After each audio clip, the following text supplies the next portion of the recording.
Hello everyone, welcome to गर classes.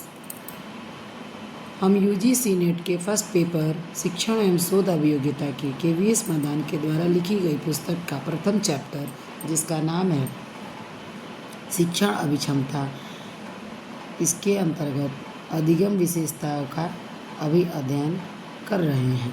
तो चलिए हम आगे बढ़ते हैं। अधिगम की विशेषताएं, लर्निंग कैरेक्टरिस्टिक्स। अधिगम की कुछ महत्वपूर्ण विशेषताएं निम्न रूप से हैं।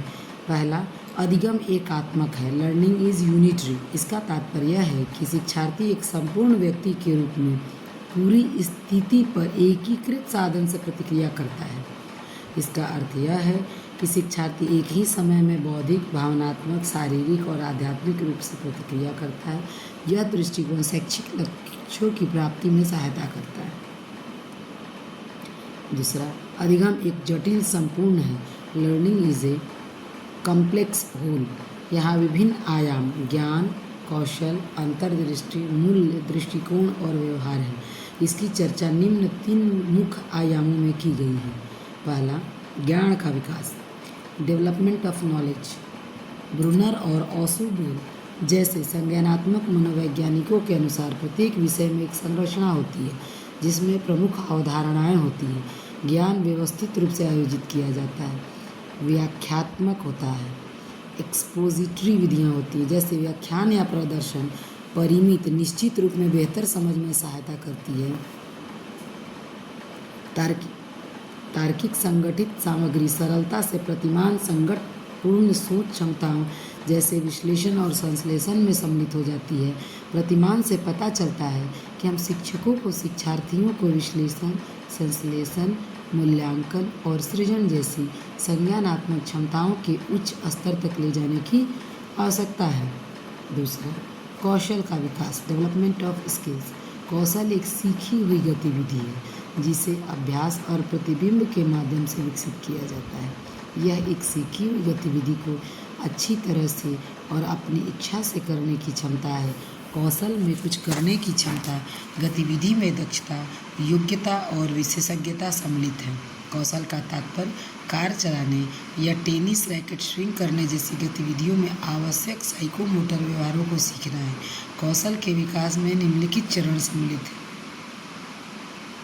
कहने का तात्पर्य है कि कौशल ज्ञान के बावजूद अभ्यास के द्वारा सीखा जाता है। पहला, संज्ञानात्मक चरण, कोग्निटिव स्टेज, घोषणात्मक, डिक्लरेटिव ज्ञान के माध्यम से प्राप्त किया गया ज्ञान।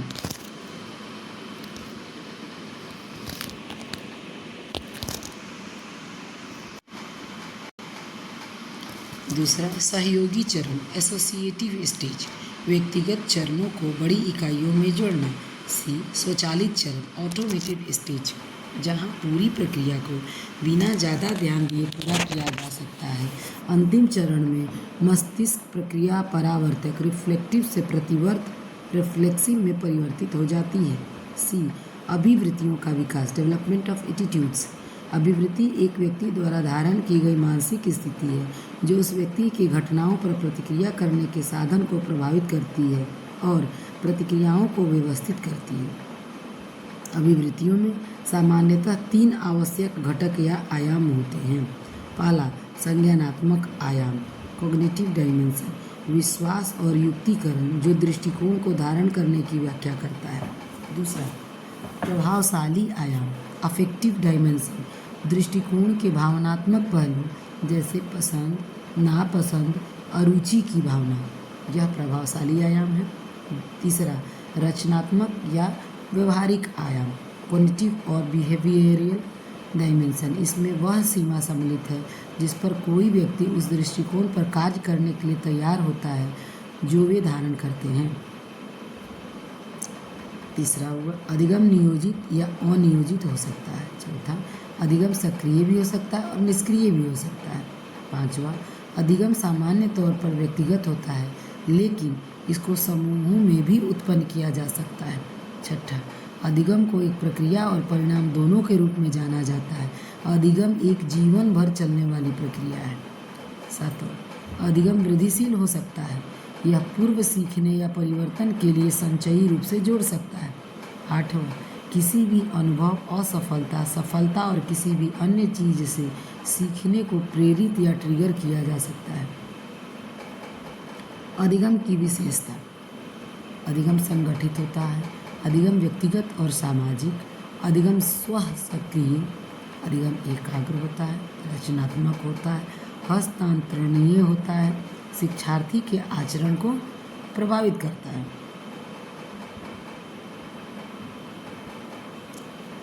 अधिगम के परिणाम अवांछनीय होने के साथ साथ वांछनीय भी हो सकते हैं। अधिगम का हमेशा एक नैतिक आयाम होता है। अधिगम स्वसक्रिय, रचनात्मक और हस्तांतरणीय है। इस प्रकार हम कह सकते हैं कि अधिगम हमेशा एक बहुआयामी होता है। अधिगम की बुनियादी शर्तें: बेसिक कंडीशंस ऑफ लर्निंग। विभिन्न प्रकार के अधिगम में अधिगम के लिए उत्तरदायी बाह्य परिस्थितियां बहुत महत्वपूर्ण होती हैं। अधिगम की बुनियादी परिस्थितियों का संक्षिप्त विवरण इस प्रकार है: सन्निहितता, कंटिन्यूटी। अधिगम की बुनियादी स्थितियों में से एक सन्निकटता, उत्तेजनाओं और उनके प्रति प्रतिक्रियाओं की लगभग एक साथ घटना है। यह शिक्षण पर भी लागू होता है। दूसरा, अभ्यास, प्रैक्टिस। अभ्यास एक प्रतिक्रिया की पुनरावृत्ति है। प्रेरणा प्रतिक्रिया, स्टिमुलस रिस्पॉन्स का अभ्यास आवश्यक है, जैसे शास्त्रीय अनुकूलन, चलता अनुकूलन और कौशल सीखने में। सुदृढ़ीकरण, रेनफोर्समेंट। हम विभिन्न प्रभावों को उत्पन्न करने के लिए विभिन्न तरीकों से सुदृढ़ीकरण का उपयोग कर सकते हैं। प्रतिपुष्टि, फीडबैक। यह ज्ञान प्रदान कर रहा है कि प्रतिक्रियाएं सही हैं या उन्हें संशोधन की आवश्यकता है, और यह सीखने के लिए प्रतिक्रियाओं को दृढ़ करने का भी कार्य करता है। यह अधिगम की क्षमता को बढ़ाता है। सामान्यीकरण और भेदभाव, जनरलाइजेशन एंड डिस्क्रिमिनेशन। सामान्यीकरण और भेदभाव दोनों को अधिगम की स्थितियों के बजाय घटना के रूप में बेहतर ढंग से परिभाषित किया गया है। अधिगम के प्रति शिक्षार्थी की प्रतिक्रिया, learners response to learning. Singh और शर्मा ने वर्ष 1987 में भागीदारी बढ़ाने के लिए कक्षा में छात्रों की प्रतिक्रियाओं के प्रबंधन के लिए कौशल के 5 घटक व्यवहारों का सुझाव दिया है। चलिए देखते हैं सिंह और शर्मा का 5वां घटक। उचित संकेत देना, प्रॉम्प्टिंग। जब कक्षा में कोई उत्तर प्रतिक्रिया न मिले, छात्रों को सुराग, संकेत, आंशिक उत्तर आदि के रूप में संकेत देना। पुनर्निर्देशन, जब कोई छात्र प्रश्न का सही उत्तर देने में सक्षम नहीं होता है तो कुछ छात्र उत्तर पाने में इसकी सहायता कर सकते हैं। इस पुनर्निर्देशन के माध्यम से एक शिक्षक छात्रों के लिए अधिक से अधिक भागीदारी, सोचने के लिए और अधिक समय सुनिश्चित कर सकता है और विचार मंथन शुरू कर सकता है।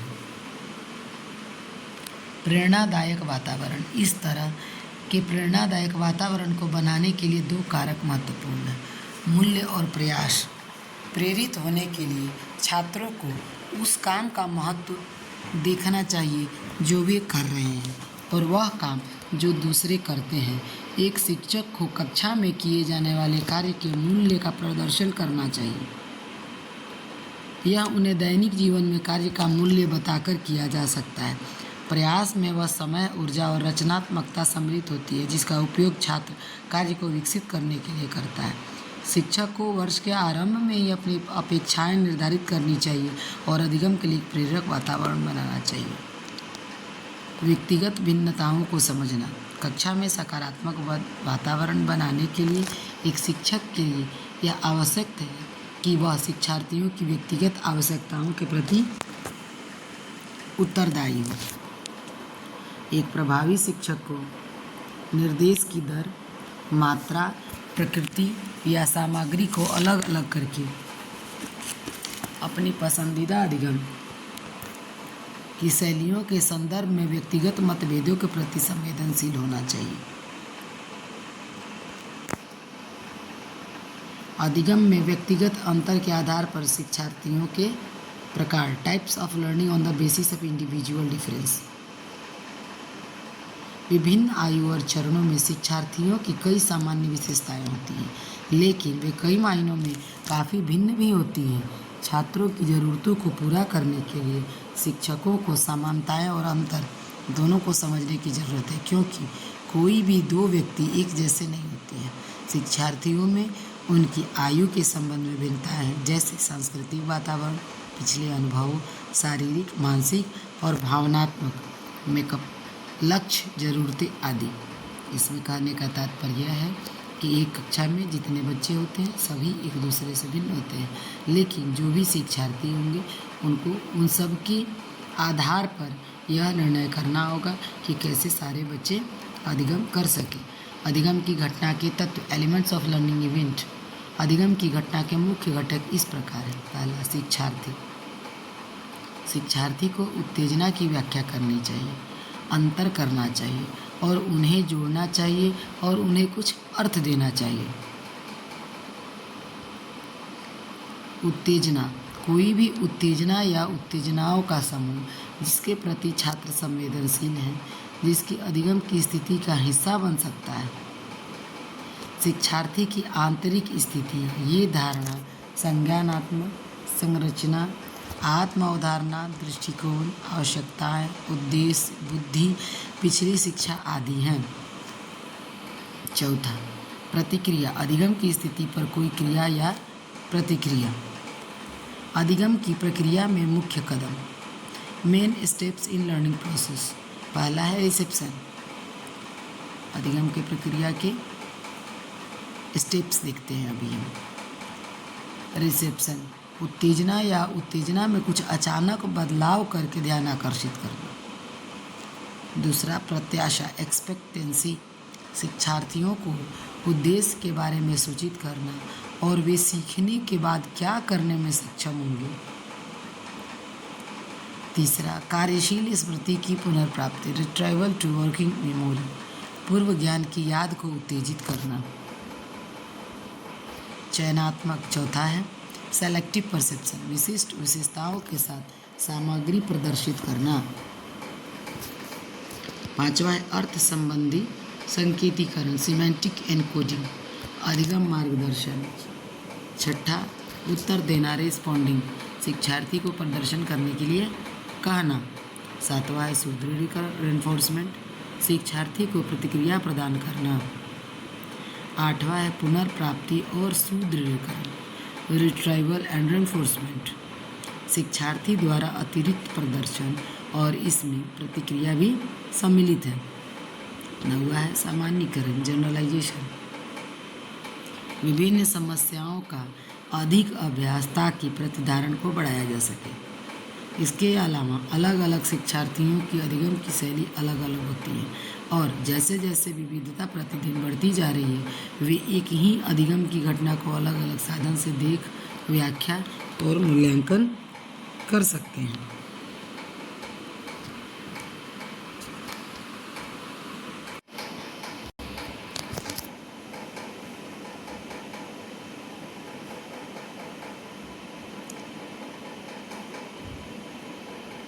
इसलिए संचार माध्यम का चयन करते समय शिक्षार्थियों की विशेषताओं पर विचार किया जाना चाहिए। शिक्षार्थी उन संचार माध्यम से लाभान्वित होते हैं जो उनकी व्यक्तिगत अधिगम की शैली से मेल खाते हैं। इसलिए यह समझ में आता है कि किसी विशेष उद्देश्य को प्राप्त करने के लिए विभिन्न छात्रों को विभिन्न तरीकों, संसाधनों और पथों को क्यों प्रदान किया जाना चाहिए। इस प्रकार एक निर्देशात्मक योजना तैयार करते समय अभिकल्पक डिज़ाइनर के लिए महत्वपूर्ण कार्य निर्देशात्मक उद्देश्यों की प्राप्ति के लिए सबसे महत्वपूर्ण विशेषताओं की पहचान करना है। पहला, अधिक जानकारी की तलाश।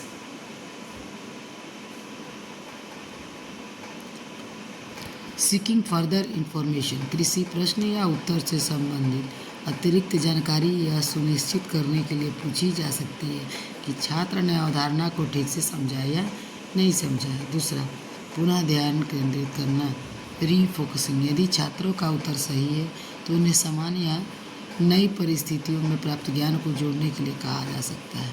यह अर्जित ज्ञान के बेहतर अनुप्रयोग में सहायता करता है। तीसरा, आलोचनात्मक जागरूकता बढ़ाना, इंक्रीजिंग क्रिटिकल अवेयरनेस, यदि कोई छात्र सही उत्तर देता है तो शिक्षक छात्रों के बीच आलोचनात्मक सोच या जागरूकता बढ़ाने के लिए उच्च क्रम के प्रश्न रखता है। अधिगम का वातावरण, लर्निंग एनवायरनमेंट, अधिगम एक सतत गतिशील प्रक्रिया है। यह व्यक्तियों और पर्यावरण के बीच बातचीत का परिणाम है जिसमें वे काम करते हैं। अधिगम के वातावरण को प्राकृतिक परिस्थितियों और प्रभावों के सम्मिश्रण के रूप में परिभाषित किया जा सकता है, और सामाजिक सांस्कृतिक संदर्भ जिसमें एक व्यक्ति स्थित है। अधिगम का वातावरण उस परिवेश का कुल योग है जिसमें व्यक्ति अनुभवों को समृद्ध करने के लिए बातचीत करते हैं। इस प्रकार ये अधिगम की ओर अग्रसर होते हैं। अधिगम के माहौल का वर्णन करते समय कई सिद्धांत चलन में। एक सामाजिक मनोवैज्ञानिक बंडूरा ने अपने सामाजिक शिक्षण सिद्धांत में प्रस्तावित किया कि अवलोकन और अनुकरण की प्रक्रिया के माध्यम से नए व्यवहार को सीखा जा सकता है। यह व्यक्तिगत विशेषताओं, व्यवहार और पर्यावरणीय कारकों के बीच बातचीत का परिणाम है। सामाजिक वातावरण के अतिरिक्त भौतिक वातावरण भी अधिगम को प्रभावित करता है।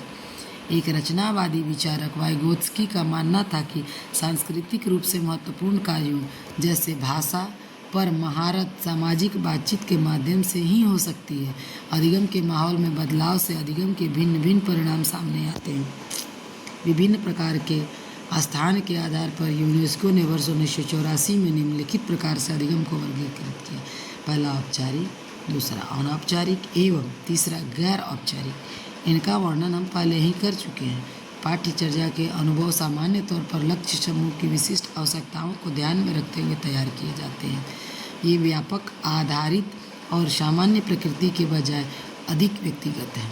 अधिगम के अनुभवों का लेन देन सामुदायिक संसाधनों के इर्द गिर्द केंद्रित होता है। सकारात्मक अधिगम का माहौल बनाने का महत्व।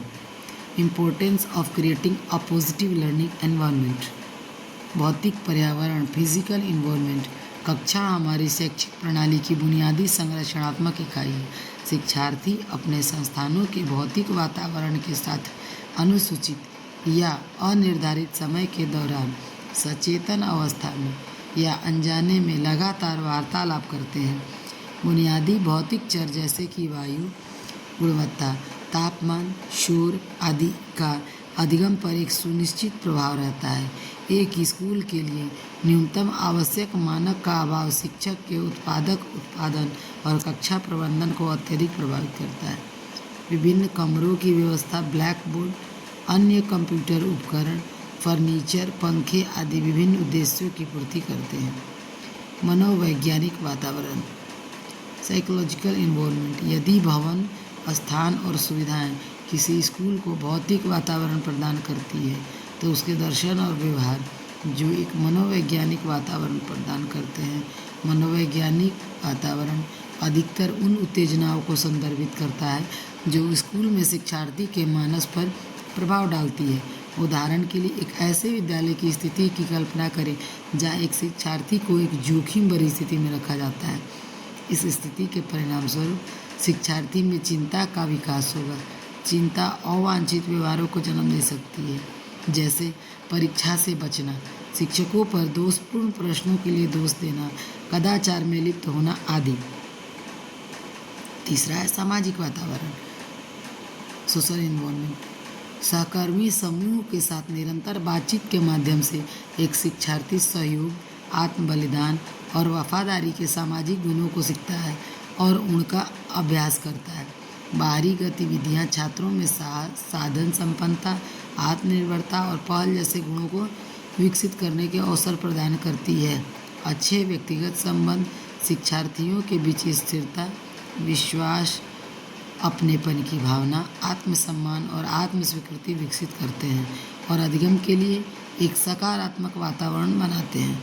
एक शिक्षक के रूप में आपसे शिक्षार्थियों की कम से कम 2 संज्ञानात्मक मांगों को पूरा करने की अपेक्षा की जाती है। पहला, अकादमिक कार्य की मांग, सामग्री को समझना और काम करना, और दूसरा, सामाजिक कार्य की मांग, उस सामग्री से संबंधित अन्य लोगों के साथ बातचीत करना।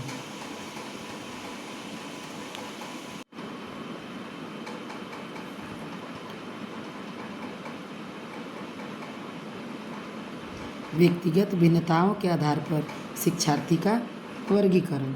हम प्रायः यह कहते हैं कि प्रत्येक व्यक्ति अद्वितीय है। Every individual is unique. किसी भी शिक्षा कक्षा में व्यक्तिगत भिन्नताएं को नियंत्रित करना एक शिक्षक के लिए सर्वाधिक चुनौतीपूर्ण कार्य है। एक शिक्षक के लिए व्यक्तिगत भिन्नताओं को समझना आवश्यक कार्य है ताकि अधिगम को अधिक व्यवस्थित किया जा सके और पाठ्यक्रम भी पूरा किया जा सके। व्यक्तिगत और सामाजिक विशेषताओं के आधार पर वर्गीकरण।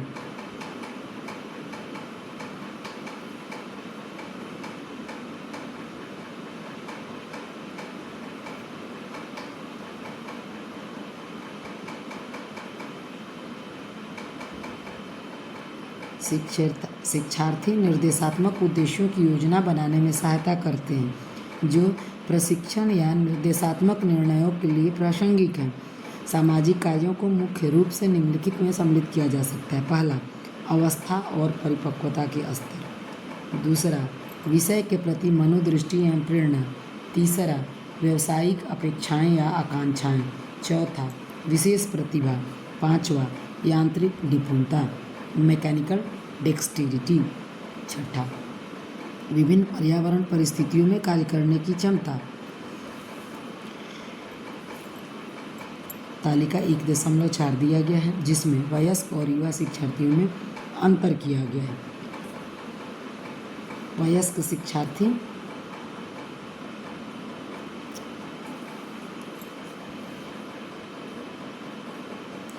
समस्या केंद्रित, पहला पॉइंट है। प्रॉब्लम सेंटर, तो युवा शिक्षार्थी में विषय केंद्रित। वयस्क शिक्षार्थी परिणाम उन्मुख होते हैं, रिजल्ट ओरिएंटेड होते हैं, तो युवा शिक्षार्थी भविष्य उन्मुख होते हैं, फ्यूचर ओरिएंटेड होते हैं। वयस्क शिक्षार्थी आत्मनिर्देशित होते हैं, तो युवा शिक्षार्थी दिशा निर्देश के लिए वयस्कों पर निर्भर करते हैं। वयस्क शिक्षार्थी नई जानकारी के बारे में संदेहवादी होता है, तो युवा शिक्षार्थी नई जानकारी को सहजता से स्वीकार करते हैं। पांचवा, वयस्क शिक्षार्थी स्वयं सीखने के लिए उत्तरदायी होते हैं, तो युवा शिक्षार्थी अन्य लोगों पर निर्भर होते हैं। अधिगम शैली के आधार पर वर्गीकरण। Classification on the basis of learning style. अधिगम शैली के आधार पर शिक्षार्थी जानकारी को प्राप्त एवं संसाधित करना सीखते हैं।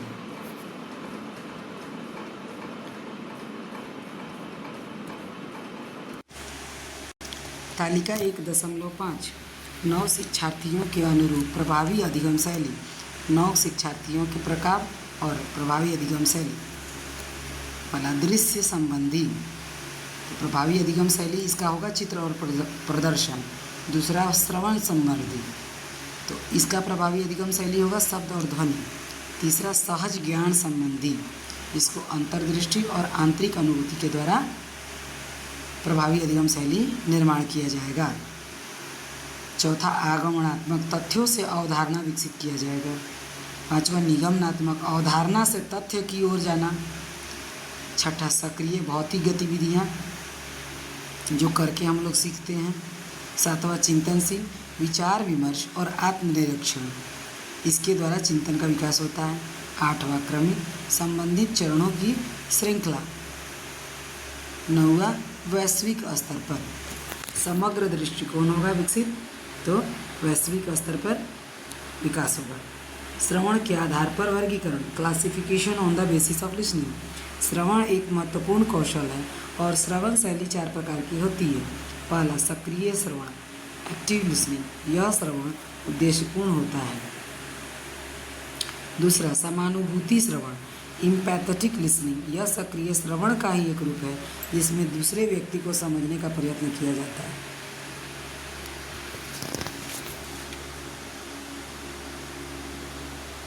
तीसरा, मूल्यांकन और आलोचनात्मक श्रवण, इवैल्यूएटिव एंड क्रिटिकल लिसनिंग, इसमें श्रोता वक्ता के संदेश की परिशुद्धता, सार्थकता और उपयोगिता का मूल्यांकन करता है।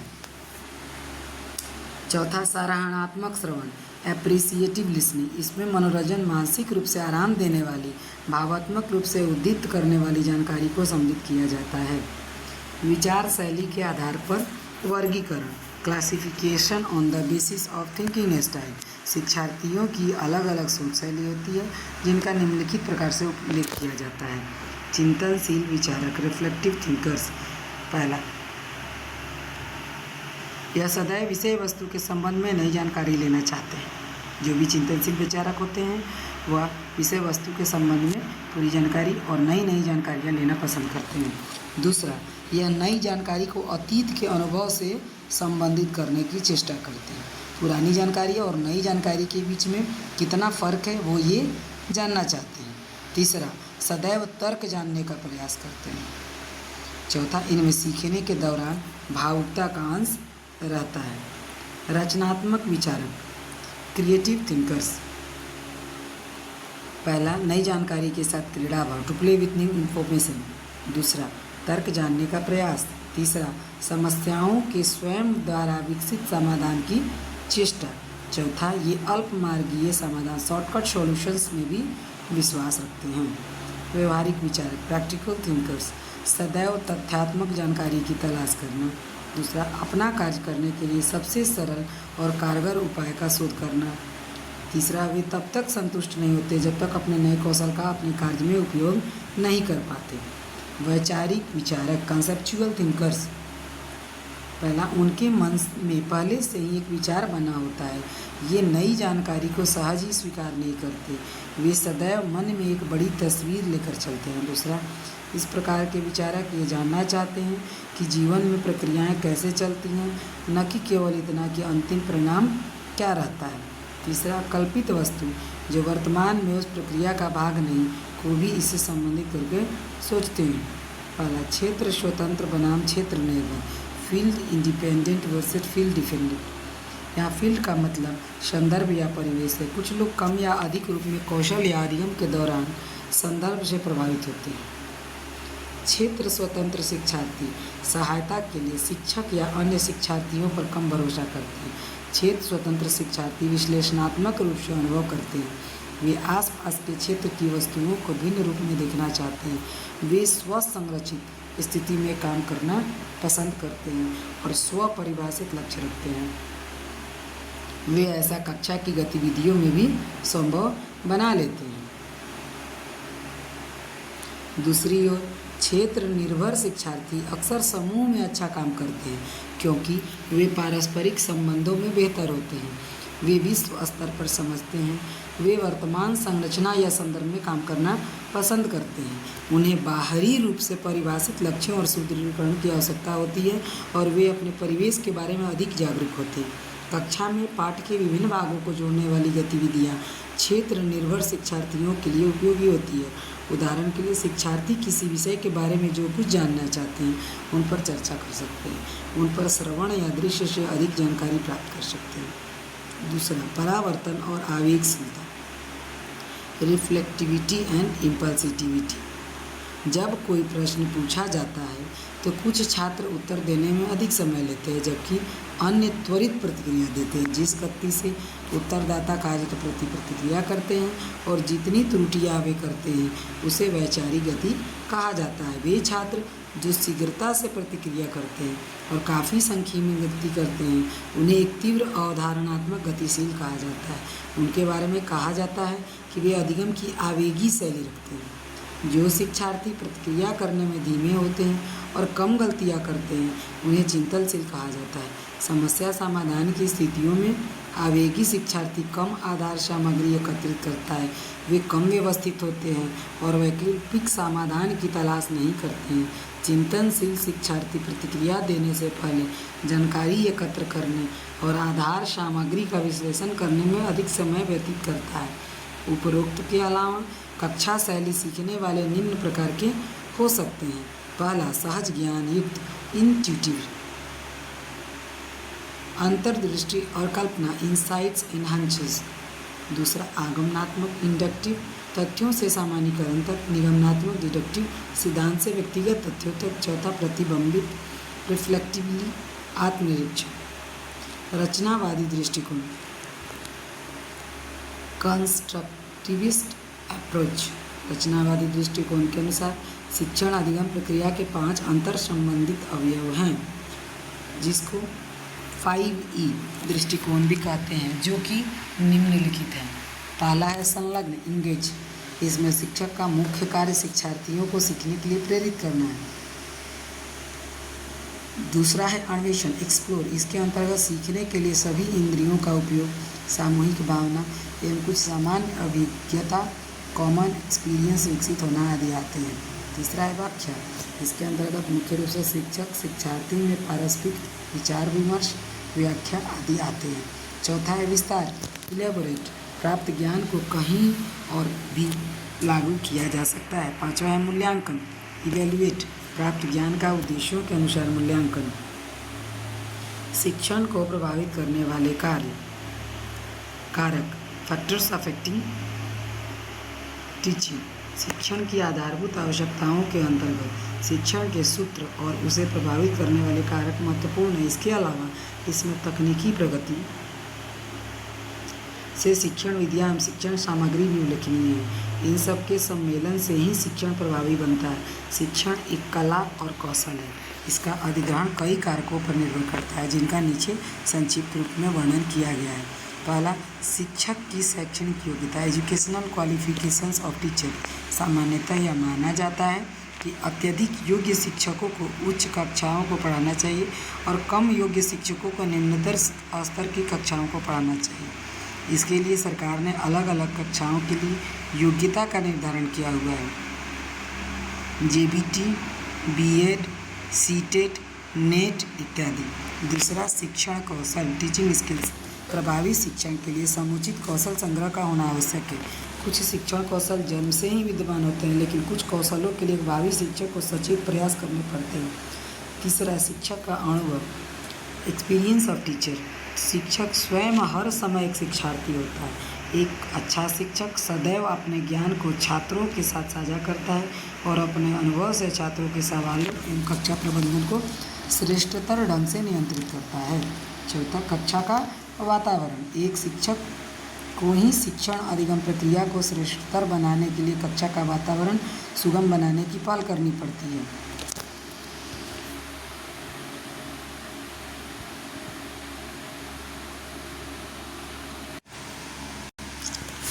पांचवा है आर्थिक कारक, इकोनॉमिक फैक्टर। प्रभावी शिक्षण के लिए शिक्षक की स्वतंत्र सोच आवश्यक है और इसको सुनिश्चित करने के लिए आर्थिक स्वतंत्रता का होना अत्यंत आवश्यक है। यदि शिक्षक का ध्यान आर्थिक समस्याओं की ओर लगा रहे तो उससे शिक्षण की गुणवत्ता भी प्रभावित होती है। यह शिक्षार्थियों पर भी समान रूप से लागू होता है। छठा, शिक्षण संस्थानों की प्रशासनिक नीतियाँ, एडमिनिस्ट्रेटिव पॉलिटिक्स ऑफ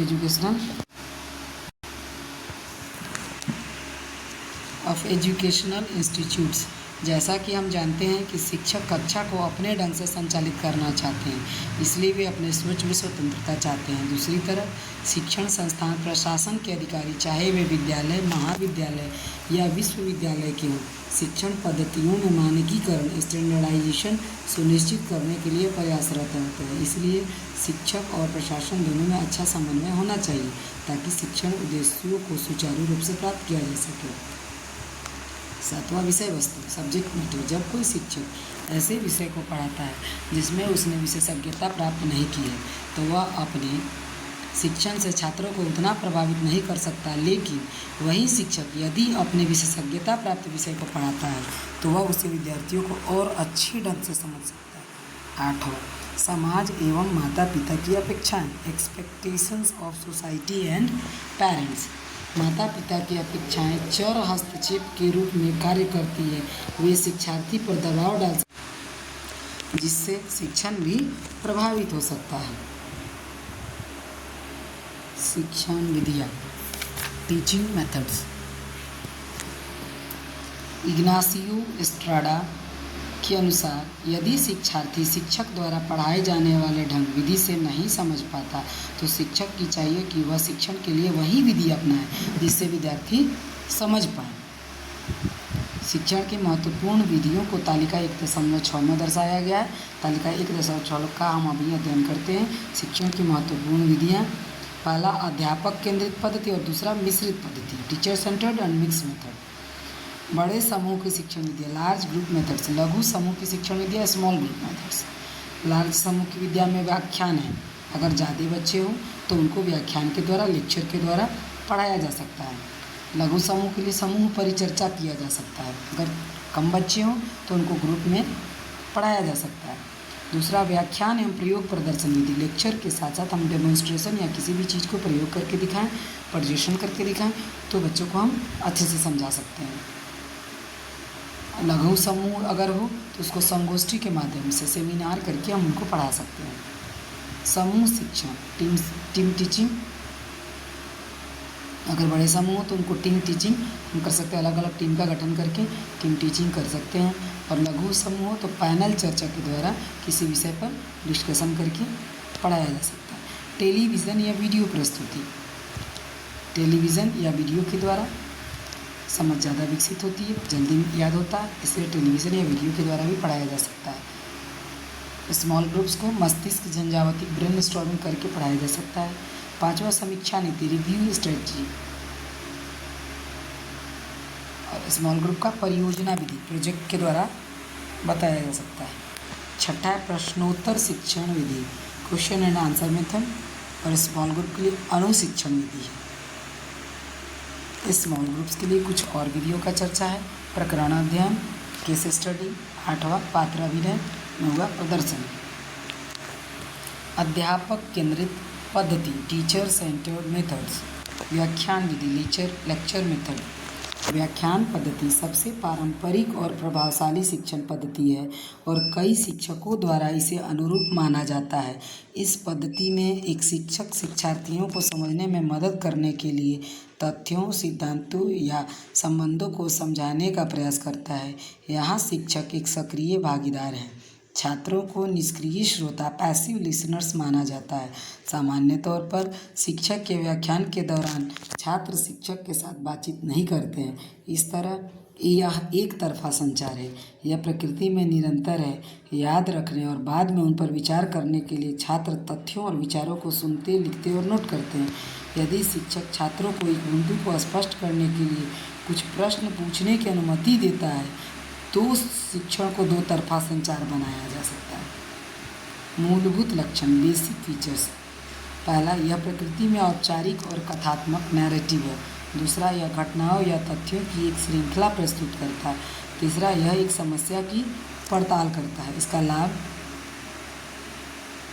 एडवांटेज, यह अल्पव्ययी है और एक अकेला शिक्षक एक समय में बड़ी संख्या में छात्रों को पढ़ा सकता है, जो अन्य विधियों का उपयोग करके संभव नहीं है। यह बहुत समय बचाता है और पाठ्यक्रम को निर्धारित समय के भीतर अति सरलता से कंठस्थ किया जा सकता है।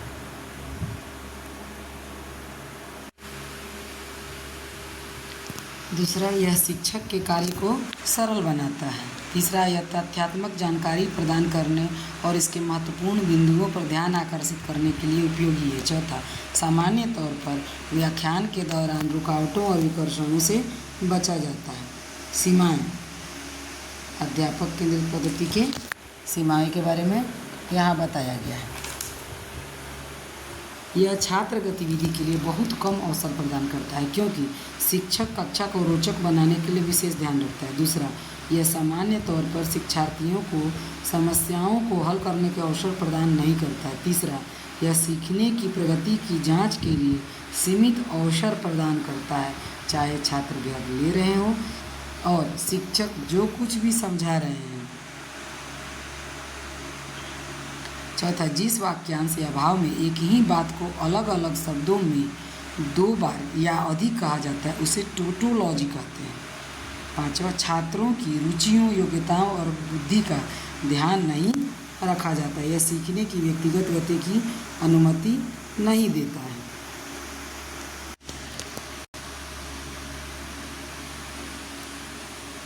यहाँ पर कॉन्सेप्ट बॉक्स बना है जिसमें शिक्षण कौशल के बारे में चर्चा की गई है। शैक्षिक अनुसंधान की राष्ट्रीय परिषद और प्रशिक्षण में निम्नलिखित शिक्षक कौशलों पर बल दिया गया। पहला, लिखित शिक्षण उद्देश्य। दूसरा, शिक्षण सामग्री का आयोजन करना। तीसरा, पाठ का परिचय सुचारू रूप से देने के लिए व्यवस्था करना। चौथा, पाठ का परिचय देना। पाँचवा, कक्षा में पूछे जाने वाले प्रश्नों को व्यवस्थित करना। छठा, प्रश्नों का सही वितरण करना। सातवां, प्रतिपुष्टि प्रबंधन, रेस्पॉन्स मैनेजमेंट। आठवां, व्याख्या करना। नौवां, उदाहरण सहित व्याख्या करना। 10वां, शिक्षण सहायक सामग्री का उपयोग करना। 11, कार्य प्रेरक वस्तु या संदीपन में विभिन्नता लाना। 12वां, पाठ्यक्रम शिक्षण की गति तय करना। 13 छात्रों को कक्षा में सहभागिता के लिए प्रोत्साहित करना।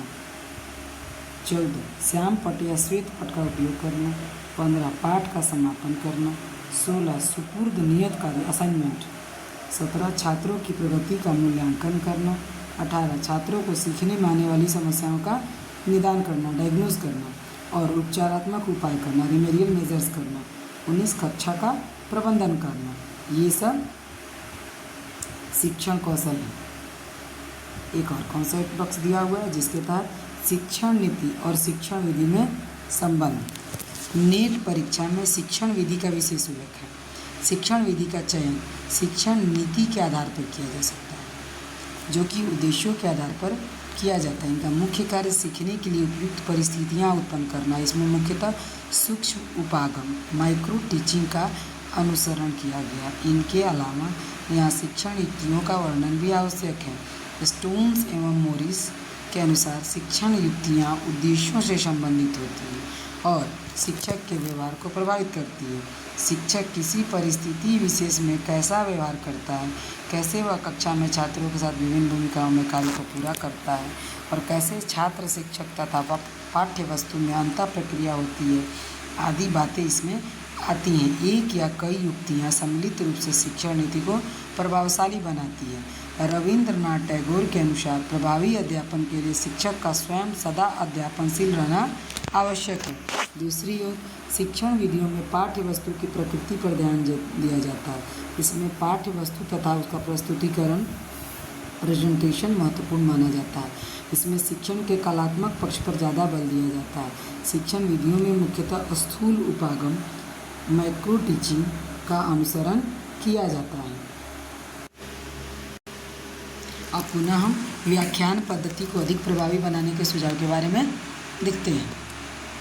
पहला, शिक्षक को व्याख्यान नोट्स लेक्चर नोट शब्द दर शब्द पढ़ने की प्रवृत्ति से बचना चाहिए। दूसरा, शिक्षक को निरंतर ध्यान आकर्षित करने के लिए छात्रों के साथ नेत्र संपर्क आई कांटेक्ट बनाए रखना चाहिए।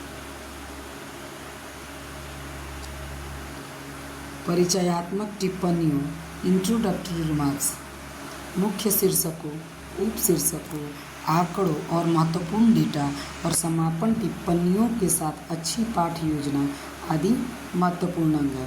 छात्रों को नोट्स बनाने का अवसर मिलना चाहिए। चौथा, शिक्षक को सरल भाषा का प्रयोग होना चाहिए जिससे विद्यार्थी समझ सके। मुख्य बिंदुओं को वैकल्पिक भाषा अल्टरनेटिव लैंग्वेज में दोहराया जाना चाहिए। पाँचवा, विचारों के संचार को बेहतर बनाने के लिए श्रव्य दृश्य निर्देशात्मक ऑडियो विजुअल इंस्ट्रक्शनल सुविधाओं का प्रभावी उपयोग करना चाहिए। छठा, शिक्षक को दृष्टांतों इलस्ट्रेशन और उदाहरणों का उचित उपयोग करना चाहिए। विभिन्न विचारों और सिद्धांतों की निष्पक्ष प्रस्तुति सुनिश्चित करने की आवश्यकता है। सातवां, शिक्षकों को विचारोत्तेजक उत्तेजक और समस्या समाधान प्रश्न पूछने के लिए व्याख्यान अवधि के दौरान अल्प विराम प्रदान करना चाहिए। स्पष्टीकरण और प्रश्नों के लिए अंत में समय देना चाहिए। व्याख्यान को निम्नलिखित अभिनव ढंग से संवादात्मक इंटरेक्टिव बनाया जा सकता है। पहला, प्रश्न लिखना, राइट अ क्वेश्चन। आपने सभी छात्रों से अब तक के व्याख्यान को प्रतिबिंबित करने और कागज पर 1 या 2 प्रश्न लिखने के लिए 1 या 2 मिनट बिताने के लिए कहें। दूसरा, थिंक पेयर शेयर। पर्याप्त रूप से कठिन प्रश्न पूछने के बाद उन्हें जोड़ी बनाने के लिए कहें। फिर विद्यार्थियों से पूरी कक्षा के साथ अपनी दृष्टिकोण साझा करने के लिए कहें। तीसरा, विचार मंथन ब्रेनस्टॉर्मिंग। छात्रों से नए विषय पर कोई विचार, धारणा, कहानी आदि साझा करने और उन्हें बोर्ड पर रिकॉर्ड करने के लिए कहना। चौथा, क्लासरूम रेस्पॉन्स सिस्टम क्लिकर्स, इसको बोला जाता है क्लिकर्स। क्लासरूम रेस्पॉन्स सिस्टम ये निर्देशात्मक तकनीकें हैं जो प्रशिक्षकों को कक्षा के दौरान बहुल विकल्पीय और कभी कभी मुक्त प्रक्रिया प्रश्नों के लिए छात्र प्रतिक्रियाओं को एकत्र करने और उनका विश्लेषण करने की अनुमति देती है। पाँचवा, बैक चैनल बैक चैनल सब छात्र से छात्र और छात्र से प्रशिक्षक वार्तालापों को संदर्भित करता है जो व्याख्यान और प्रस्तुतियों के दौरान हो सकते हैं। छठा, just in time teaching JITT। छात्रों से छोटे सेमिनार पाठ्यक्रमों में पढ़ने की अपेक्षा करना असामान्य बात नहीं है जो इन क्लास चर्चाओं की नींव रखता है। सातवां, टीम आधारित शिक्षा। यह अच्छी तरह से विकसित शिक्षण पद्धति JITT के समान है जिसमें इसमें प्री क्लास छात्र कार्यभार का लाभ उठाना सम्मिलित है। व्याख्यान एवं प्रयोग प्रदर्शन विधि, लेक्चर एंड डेमोन्स्ट्रेशन स्ट्रेटजी। प्रयोग प्रदर्शन वैसे तो छोटे समूह की शिक्षण विधि मानी जाती है, लेकिन अगर इसको व्याख्यान शिक्षण विधि से मिश्रित करके कक्षा शिक्षण में उपयोग किया जाए तो व्याख्यान की काफ़ी कमियों को दूर किया जा सकता है। इस नीति में शिक्षक व्याख्यान की सहायता से सैद्धांतिक पक्ष को स्पष्ट करता है और श्यामपट्ट एवं अन्य सहायक सामग्री की सहायता से चित्र एवं कथन प्रस्तुत करता है। प्रदर्शन के मध्य में शिक्षक छात्रों से प्रश्न भी पूछता रहता है जिससे छात्रों को अधिक स्पष्ट ज्ञान की प्राप्ति होती है। समूह शिक्षण पद्धति, टीम टीचिंग मेथड। समूह शिक्षण बड़े समूह में पढ़ाने के लिए एक परिवर्तनात्मक दृष्टिकोण है जिसमें 2 या अधिक शिक्षक योजना बनाने, उनको क्रियान्वित करने और छात्रों के समूह में सीखने के अनुभव का मूल्यांकन करने के लिए सम्मिलित होते हैं। जैसे 2 या 3 शिक्षक कक्षा में एक ही समय में अपने अपने विषयों का ज्ञान प्रदान करते हैं। एक शिक्षक प्रकरण के विषय में व्याख्यान देता है और सैद्धांतिक बातें करता है। दूसरा शिक्षक व्यवहारिक पक्ष की बात करेगा। तीसरा समसामयिक पहलुओं पर बात करेगा। विचार गोष्ठी, परिसंवाद, पैनल चर्चा, इसके ही विभिन्न रूप कहे जा सकते हैं। समूह शिक्षण के लाभ, इस विधि में छात्रों द्वारा सबसे अच्छे संकाय को साझा किया जा सकता है। इसमें कई शिक्षण तकनीकों और उपकरणों का अनुकूलतम उपयोग किया जाता है। तीसरा, इसके द्वारा शिक्षण की गुणवत्ता में सुधार किया जा सकता है। समूह शिक्षण की सीमाएं। पहला, इस विधि के लिए विशेष दक्ष शिक्षकों को ढूंढना एक कठिन कार्य होता है। दूसरा, इसमें शिक्षण के लिए अधिक शिक्षकों की आवश्यकता होती है। तीसरा, यह विधि सभी विषयों को पढ़ाने के लिए उपयोगी नहीं है। इस विधि में समय निर्धारण और योजना बनाने के लिए अधिक समय की आवश्यकता होती है। कॉन्सेप्ट बॉक्स है सूक्ष्म शिक्षण के लिए, माइक्रो टीचिंग के लिए। सूक्ष्म शिक्षक एक छात्राध्यापक के लिए प्रशिक्षण का वह प्रारूप है जिसमें सामान्य कक्षा शिक्षण की जटिलताओं को निम्न उपायों द्वारा कम करने का प्रयास किया जाता है। एक समय में एक ही शिक्षण कौशल का अभ्यास करना, पाठ्य वस्तु को एक संप्रदाय तक ही सीमित रखना,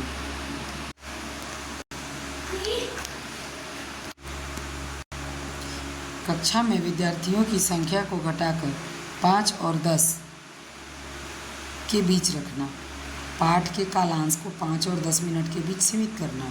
सूक्ष्म शिक्षण को अध्यापक प्रशिक्षण और विशेषतया शिक्षण कला के अभ्यास क्षेत्र में अपेक्षाकृत एक नवीन प्रयोग अथवा नवाचार इनोवेशन के रूप में देखा जाना चाहिए। यह अध्यापकों को शिक्षण कौशलों का अभ्यास कराने हेतु अपनाई गई एक प्रशिक्षण तकनीक ट्रेनिंग टेक्निक है, अतः इसे किसी भी अवस्था में शिक्षण तकनीक टीचिंग टेक्निक नहीं समझा जाना चाहिए। नया प्रयोग इसमें किया जाता है। सूक्ष्म शिक्षण पाठ की समाप्ति के तुरंत बाद ही एक अध्यापक को उनका शिक्षण कैसा रहा इस बात की जानकारी मिल जाती है। इस प्रकार की जानकारी पर्याप्त प्रतिपुष्टि प्रदान करने में काफ़ी सहायक होती है। शिक्षण कार्य में अनेक अति विशिष्ट कौशलों का समावेश होता है। परंपरागत शिक्षण प्रशिक्षण द्वारा इन कौशलों में प्रवीण होना संभव नहीं है। सूक्ष्म शिक्षण ही एक ऐसी तकनीक है जो इन कौशलों में पारंगित होने का अवसर देती है। टेलीविज़न या वीडियो प्रस्तुति, टीवी और वीडियो प्रेजेंटेशन। टेलीविज़न प्रस्तुति रेडियो या ऑडियो प्रस्तुति से अधिक बेहतर होती है। इसके द्वारा शिक्षण को अच्छे तरीके से समझाया जा सकता है। टेलीविज़न के लाभ, वीडियो प्रदर्शन के माध्यम से कई महत्वपूर्ण व्यक्तियों और विशेषज्ञों को कक्षा में प्रस्तुत किया जा सकता है। यह विधि वयस्क शिक्षार्थियों के लिए विशेष रूप से उपयोगी है। तीसरा, चित्रमय व्याख्यान, इलस्ट्रेटेड लेक्चर्स और प्रदर्शन, डेमोन्स्ट्रेशन, अन्य शिक्षण सहायक सामग्री जैसे स्लाइड, मॉडल, नमूने आदि के पूरक होते हैं। चौथा, यह प्रदर्शन दूर दराज के क्षेत्रों में शिक्षार्थियों के लिए आसानी से उपलब्ध करवाया जा सकता है। पांचवा, यह विधि भूगोल, खगोल विज्ञान आदि विषयों के लिए विशेष रूप से उपयोगी होती है। टेलीविज़न की सीमाएं। पहला, इस विधि में द्विमार्गीय संदेशवहन, टू वे कम्युनिकेशन की संभावना कम होती है। दूसरा, इस विधि में जटिल प्रसारण अवधि, टेलीकास्ट पीरियड को समायोजित करने में कठिनाई होती है। समीक्षा नीति, रिव्यू स्ट्रेटजी। व्याख्यान विधि, चर्चा विधि, समूह शिक्षण विधि सबके पुनरावलोकन को समीक्षा नीति, रिव्यू स्ट्रेटजी का नाम दिया जाता है। इससे शिक्षक को कक्षा शिक्षण की प्रगति का पता चलता है, क्या हो चुका है, कितना पाठ्यक्रम शेष है, शिक्षण में क्या क्या त्रुटियां हैं, शिक्षण विधि में क्या सुधार वांछित है इत्यादि। यह विधि उच्च कक्षाओं के लिए ज़्यादा उपयोगी है। समीक्षा मौखिक या लिखित रूप में हो सकती है। प्रश्नोत्तर शिक्षा नीति, क्वेश्चन आंसर मेथड। इस विधि को सुकराती विधि भी कहा जाता है। इसमें मुख्य 3 सोपान होते हैं। प्रश्न निर्माण, इनका प्रस्तुतिकरण एवं छात्रों के माध्यम से ही नवीन ज्ञान देना, यह मनोवैज्ञानिक सिद्धांतों पर आधारित है। प्रश्नोत्तर विधि के समय छात्र सक्रिय हो जाते हैं। यह छात्रों के ज्ञान का मूल्यांकन करने में भी उपयोगी है। लघु समूह शिक्षण की विधियाँ, स्मॉल ग्रुप टीचिंग मेथड्स। शिक्षण के अधिकतर तरीके छोटे समूह में सिखाने के लिए उपयोग किए जाते हैं। यह तरीके निम्न हैं, जैसे समूह विचार विमर्श, सेमिनार, परियोजना का काम, संरक्षक भूमिका निभाना इत्यादि। अगले अनुच्छेद में इन विधियों की संक्षिप्त चर्चा की गई है। समूह परिचर्चा। समूह चर्चा छोटे समूह में सिखाने की मूलभूत विधियों, बेसिक मेथड में से एक है। इसे समूह के संचार और पारस्परिक विचार विमर्श के रूप में वर्णित किया जा सकता है। समूह चर्चा 3 प्रकार की हो सकती है: पूर्णतया नियोजित, आंशिक रूप से नियोजित और अनियोजित। बज वार्तालाप, बज सेशन समूह वार्तालाप का ही रूपांतर है, जिसमें छोटे समूहों के साथ लघु, संक्षिप्त, संरचित एवं उद्देश्यपूर्ण चर्चा सत्र होता है, जिसका निष्कर्ष पूरी कक्षा के सामने प्रस्तुत किया जाता है और उस पर प्रश्न उत्तर सत्र होता है। समूह पर चर्चा के रूप। चर्चा की मुख्य प्रकार: कक्षा चर्चा, औपचारिक समूह चर्चा, एक संगोष्ठी के संदर्भ में चर्चा, अभियुक्त, संगोष्ठी और सम्मेलन हो सकते हैं। कक्षा चर्चा, क्लासरूम डिस्कशन, यह कक्षा के भीतर चर्चा का एक अनौपचारिक ढंग है। इस स्थिति में शिक्षक एक नेता के रूप में कार्य करता है, विषय को प्रस्तुत करता है तथा चर्चा का मार्गदर्शन और निर्देशन भी करता है। छात्र भी एक नेता की भूमिका निभाता है तथा मुख्य बिंदुओं को उसके द्वारा या किसी और छात्र के द्वारा ब्लैक बोर्ड पर नोट किया जा सकता है। दूसरा, औपचारिक समूह चर्चा, फॉर्मल ग्रुप डिस्कशन। औपचारिक समूह चर्चा में एक छोटी समूह चर्चा और एक बड़ी समूह चर्चा सम्मिलित होती है। यहाँ किसी विषय के कई पहलुओं पर भी चर्चा की जा सकती है। चर्चा प्रारंभ करने के लिए एक शिक्षक अध्यक्ष व्यक्ति के रूप में कार्य करता है। वह चर्चा के लिए विषय का परिचय देता है तथा चर्चा के उद्देश्यों की व्याख्या भी की जाती है। यहाँ छात्रों को 3 से 5 के छोटे समूहों में बांटा जा सकता है। शिक्षक एक सूत्रधार और संसाधन व्यक्ति के रूप में कार्य करता है। वह आवश्यकतानुसार समूहों की सहायता के लिए उपलब्ध है। चर्चा समय काल में पहल, समन्वय और नियंत्रण किया जाता है। एक अभिलेखी चर्चा के बिंदुओं को नोट करता है। आवंटित समय के अंत में अधिक से अधिक 30 मिनट में सभी समूह एक बड़े समूह के रूप में पुनः एकत्रित हो जाते हैं। प्रत्येक छोटे समूह का नेता या अभिलेखी प्रतिवेदन प्रस्तुत करता है और फिर शिक्षक सामान्य चर्चा का नेतृत्व करके बिंदुओं को स्पष्ट करता है तथा अंत में चर्चा को सारांशित करता है। समूह चर्चा निम्न प्रकार की हो सकती है। पहला, नियोजित, प्लान्ड। यह निष्कर्ष और उद्देश्यों के बारे में निश्चितता, सर्टेनिटी है, जिसमें चर्चा एक प्रशिक्षक द्वारा उचित क्रम में निर्देशित की जाती है। दूसरा, आंशिक रूप से नियोजित, पार्टली प्लान्ड। यहाँ समापन और प्रारंभिक कथन ज्ञात है, लेकिन इस बीच में चर्चा निर्देशित नहीं है या तो बहुत कम निर्देशित है। तीसरा, अनियोजित, अनप्लान्ड। चर्चा के लिए प्रस्तुत विषय बिना किसी प्रारंभिक वक्तव्य के हैं और उसके बाद की चर्चा बिना प्रशिक्षक मार्गदर्शन के पूरी तरह से स्वतः स्फूर्त है। समूह चर्चा के लाभ: इसमें समूह के सभी सदस्यों की सहभागिता होती है। दूसरा, इसमें प्रशिक्षुओं ट्रेनिस की गहन सोच को विकसित किया जाता है ताकि वे अपने विचारों और राय को स्वतंत्र रूप से व्यक्त कर सकें। तीसरा, समूह चर्चा मौखिक, अशाब्दिक और लिखित संचार कौशल के विकास के लिए उपयुक्त होती है। समूह चर्चा से फ़ायदा यह होता है कि जितने लोग होते हैं सब लोग का बौद्धिक विकास होता है, सारे लोगों को बोलने का मौका दिया जाता है। दूसरा, ये जांच हो जाता है कि शब्द पर किसको कितना पकड़ है। समूह चर्चा की सीमाएं। यदि समूह चर्चा व्यवस्थित न हो तो इसमें बहुत समय व्यर्थ हो सकता है।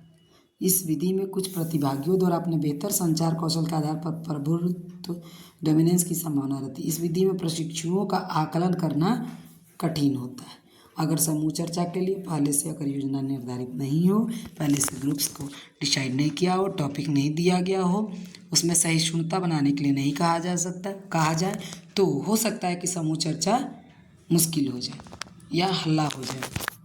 समूह चर्चा के आयोजन के लिए सामान्य सिद्धांत। उद्देश्यों को स्पष्ट रूप से परिभाषित किया जाना चाहिए और सभी प्रतिभागियों द्वारा समझा जाना चाहिए। समूह के सदस्यों को मानसिक रूप से तैयार होकर आना चाहिए। उनमें चर्चा किए जाने वाले विषय के बारे में बुनियादी ज्ञान होना चाहिए। परिनियामक मॉडरेटर को कार्यवाही का मार्गदर्शन और समन्वय करने की आवश्यकता है ताकि चर्चा को बिंदु पर रखा जा सके। चर्चा के मुख्य बिंदुओं को रिकॉर्ड करने के लिए समूह द्वारा एक रिकॉर्डर चुना जा सकता है। मुख्य बिंदुओं को ब्लैक बोर्ड या श्वेत बोर्ड पर नोट किया जा सकता है। समूह में भाग लेने के लिए प्रत्येक व्यक्ति में स्वतंत्रता के भाव होने चाहिए तथा एक संकोची व्यक्ति को योगदान देने के लिए प्रोत्साहित किया जाना चाहिए और सभी दृष्टिकोणों पर निष्पक्ष रूप से विचार किया जाना चाहिए। चर्चा को एक रिपोर्ट, निर्णय, अनुशंसा या किसी उचित सारांश के साथ ठीक से समाप्त किया जाना चाहिए। संगोष्ठी, सेमिनार, यह समूह चर्चा का ही एक प्रकार है। इसमें एक या कई प्रशिक्षु होते हैं जो दिए गए विषय, मुद्दे या समस्या पर पेपर तैयार करते हैं जिसे पूरे समूह में चर्चा या विश्लेषण के लिए प्रस्तुत किया जाता है। सेमिनार के मुख्य चरण हैं पेपर की तैयारी, पेपर की प्रस्तुति और तत्पश्चात उस पर चर्चा करना। संगोष्ठी के लाभ। इस विधि में सहभागियों के प्रस्तुति कौशल का विकास होता है। दूसरा, यह विधि प्रशिक्षुओं के लिए किसी विशेष विषय को तैयार करने और उसमें योगदान देने का अवसर प्रदान करती है। तीसरा, इस विधि में प्रशिक्षुओं को व्यवहारिक रूप से सामूहिक नेतृत्व का अवसर मिलता है जिससे वह अपने विश्लेषणात्मक कौशल का उपयोग अनुसंधान निष्कर्ष पर पहुंचने या समस्या का समाधान करने में कर सकते हैं। संगोष्ठी की सीमाएं। इस विधि में काफ़ी समय लगता है और यह सहभागियों के लिए मानसिक तनाव का कारण बन सकता है। दूसरा, इसमें प्रशिक्षुओं के समूह को प्राप्ति के उच्च स्तर की आवश्यकता होती है। संगोष्ठी के प्रकार। एक, छोटी संगोष्ठी, कक्षा स्तर। दूसरा, मुख्य संगोष्ठी, विभाग संस्थागत स्तर। तीसरा, राष्ट्रीय संगोष्ठी, राष्ट्रीय स्तर होगा इसका। चौथा, अंतर्राष्ट्रीय संगोष्ठी, इसका स्तर अंतर्राष्ट्रीय होगा। पैनल चर्चा, पैनल डिस्कशन। एक पैनल में 6 से 8 व्यक्तियों का समूह होता है। इसमें शिक्षार्थियों के साथ निर्देशित और अनौपचारिक विचार विमर्श किया जाता है। उदाहरण के लिए जलवायु परिवर्तन, क्लाइमेट चेंज के मुद्दे पर पैनल चर्चा। इसके लिए शिक्षक पैनल के उन सदस्यों का चयन करता है जो प्रभावी ढंग से सोच सकते हों और विषय के विभिन्न पहलुओं पर बात कर सकते हैं। शिक्षक को स्वयं भी विषय पर चर्चा के लिए तैयार होना चाहिए। पैनल चर्चा का लाभ।